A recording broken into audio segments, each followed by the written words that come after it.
আচ্ছা, আগামী যে লোকসভা নির্বাচন, এই লোকসভা নির্বাচনে আমাদের রাজ্যের কৃষক তথা ক্ষেতমজুর সমাজের প্রতি আপনি কী বার্তা দিতে চাইছেন? আসন্ন লোকসভা নির্বাচন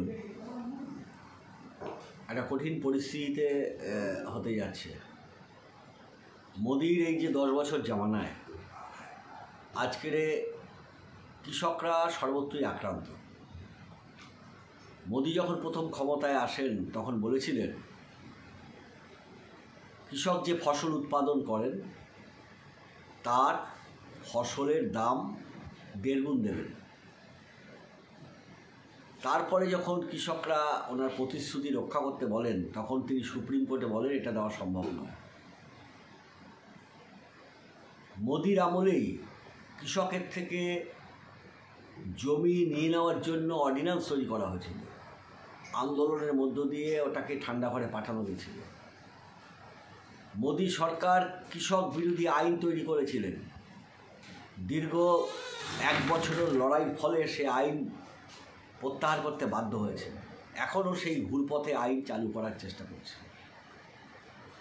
মোদির এই 10 বছর শাসনে 4 লক্ষ কৃষক আত্মহত্যা করেছে দেনার দায়ে। পশ্চিমবাংলায়ও কৃষক আজকের সর্বনাশের মুখে এসে দাঁড়িয়েছে।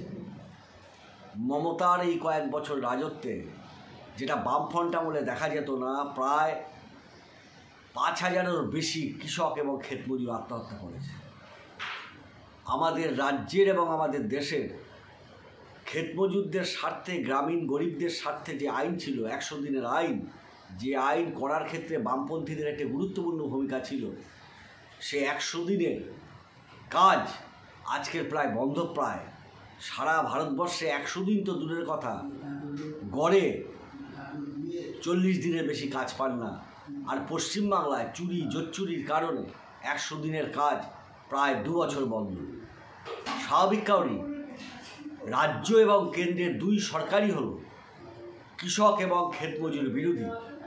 তাই ক্ষেতমজুর এবং কৃষকদের কাছে আমাদের আবেদন, আগামী নির্বাচন, যে নির্বাচন হবে, মানে কৃষক শ্রমিকদের কথা যারা পার্লামেন্টে তুলবেন, বিশেষ করে ফসলের দাম, মজুরি, 100 দিনের কাজ 200 দিন করা, 200 দিন করা এবং 600 টাকা মজুরি দেওয়া, মূল্যবৃদ্ধি, বেরোজগারি, এর বিরুদ্ধে যারা মুখ খুলবেন, যারা পার্লামেন্টে লড়াই করবেন, বামপন্থী ধর্মনিরপেক্ষ শক্তিকে বেশি করে পাঠাতে হবে পার্লামেন্টে।